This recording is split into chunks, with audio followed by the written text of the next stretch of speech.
Hey guys, today we've got a star of the show here, two. One that's barking and one that is hopefully not gonna turn the camera off. Today I wanted to answer a question that I got. I thought it was an excellent question. The question is, how do I spend quality time with my birds when I have so many parrots? Hey guys, I'm Kaylin, the author of the Parrot Bliss Bond, Get to Know African Gray and Cape Parrots, and a couple others, including 30 Perfect Apartment Parrots. Check out my books on KB Raphael on Amazon. This here is Merlin. Mwah. Merlin is a blue-headed macaw, and I'm going to tell you that if you ask me, what I would answer as to how do I spend quality time with my parrots is I make sure to meet their needs, because I really liked the question, how do I spend quality time with my parrots? And quality is the key word there. For example, right now, do you see Merlin doing a wing flap? That one. Merlin is saying, I'm hungry. And I'm like, you know, Merlin, there were two of you, and Monty went to his new home, and Monty is eating on his own. I don't know, maybe they're feeding Monty once a day, hand feeding, probably not. Merlin has decided that Merlin's going to be a perpetual baby. Do you see that? Feed me. I'm starving, Mommy. I'm starving. And I suspect that one reason is to get some quality time with me. So one of the ways that I give quality attention to my parrots with so many parrots is by meeting their needs. I look to see what it is that they need. So basically, I'm like, okay, Merlin, you know what? If you want me to feed you, that's fine. I mean, why not? Sure, it takes some time, but you know, Merlin is worth it. It won't go on forever. So why not? If it makes Merlin happy, it's going to help Merlin feel loved, feel like Merlin has a flock. It's going to totally be worth it. Merlin is an awesome parrot. For people who have asked me for information on blue-headed macaws, I gotta tell you, I don't know, this might be a perfect parrot. A macaw, a great size, you could see that. House and apartment friendly. Merlin isn't very loud, just phenomenal.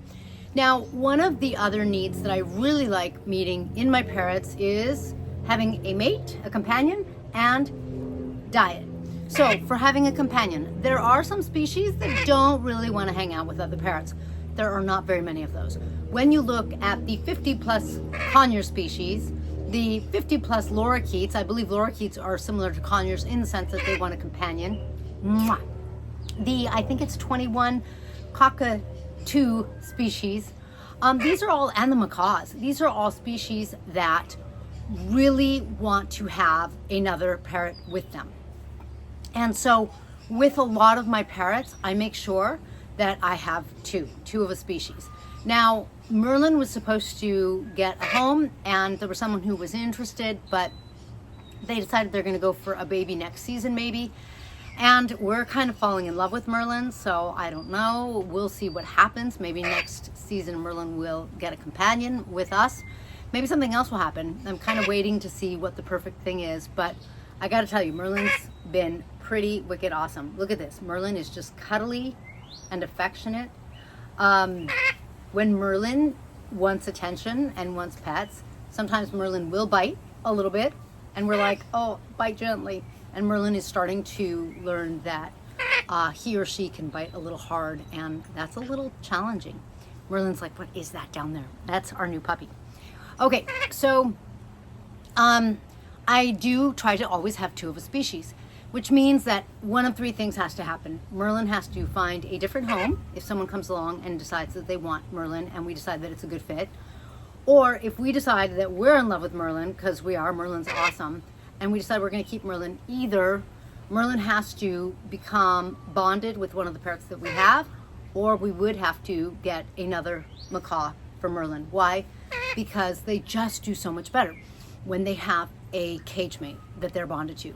When that happens, they are already in a good place. They have the companionship. They have someone preening them. They have someone, I mean, it just makes them happy. It's kind of like you. If you have a significant other or a family that you live with, you like seeing them. You like being with them. They are your tribe kind of thing. It means everything. Yes, I'll feed you as soon as the video's done. Mwah. Okay. I know. You're so beautiful too. You're so beautiful. So Merlin's like, are you going to feed me with your finger? No, not yet. I know. Give me a minute. The third thing that I always am really hyper about is diet.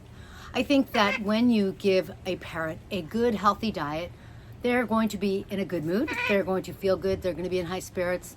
They're going to be happy and healthy, which means bonding is possible. When a parrot is moody and doesn't feel good because they have a lesser diet, they're going to be grumpy, and it's going to be harder to bond with them.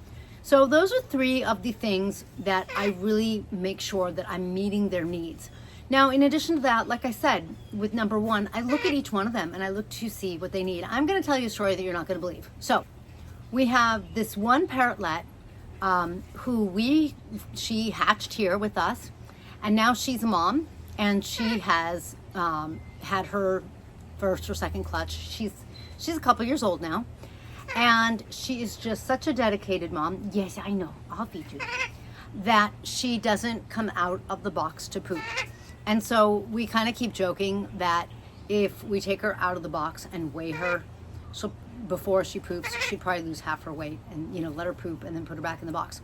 So that's the joke, but the reality is we check on her like once a day, and literally we take her out of her nest box. Her partner, usually the male, kind of goes like, why are you here? But he'll go back in the cage or whatnot. She'll let us pick her up. She'll let us take her to the bathroom. Sometimes I literally hold her bum over the toilet and she poops. She doesn't bite us. We put her back with her babies and everything is peachy keen. It's crazy.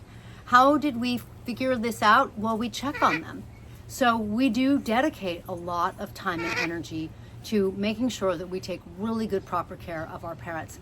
And we see what's going on with them, especially when there's something funky like that, or funky like this bird's really old enough to be eating on its own, but it doesn't matter. If Merlin wants to be fed, Merlin's going to get fed. Why? Because it just makes the bird feel like they're being taken care of.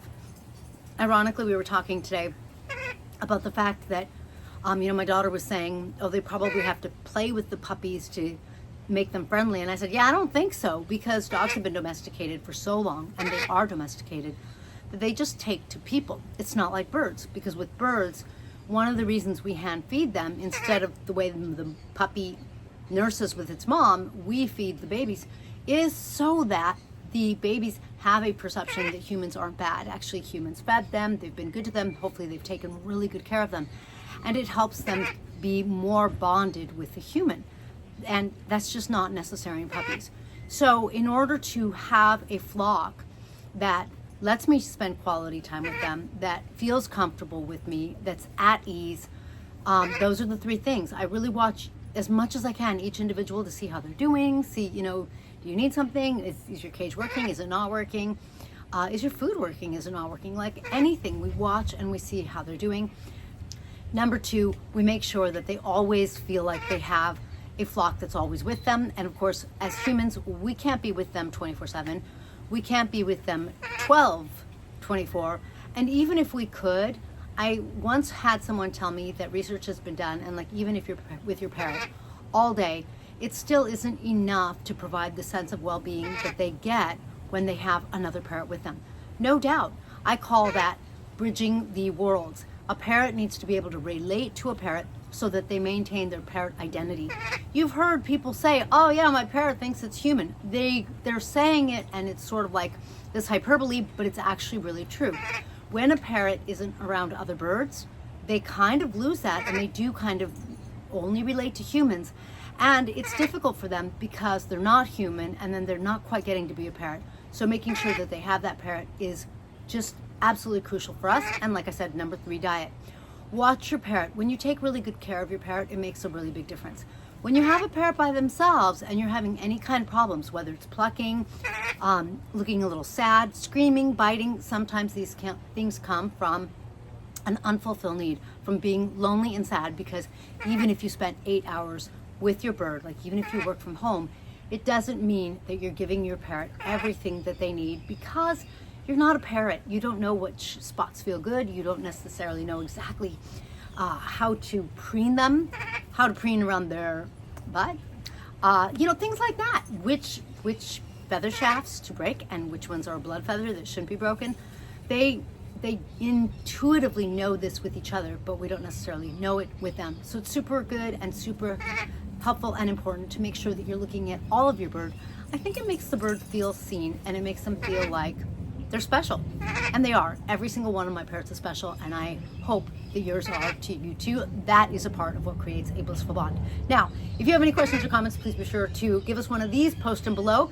Check out my books, my coloring books, my novels on Amazon, and then we will see you in the next blissful video, because now it is time, even though this bird should be eating by itself, to feed my Merlin. See you next time.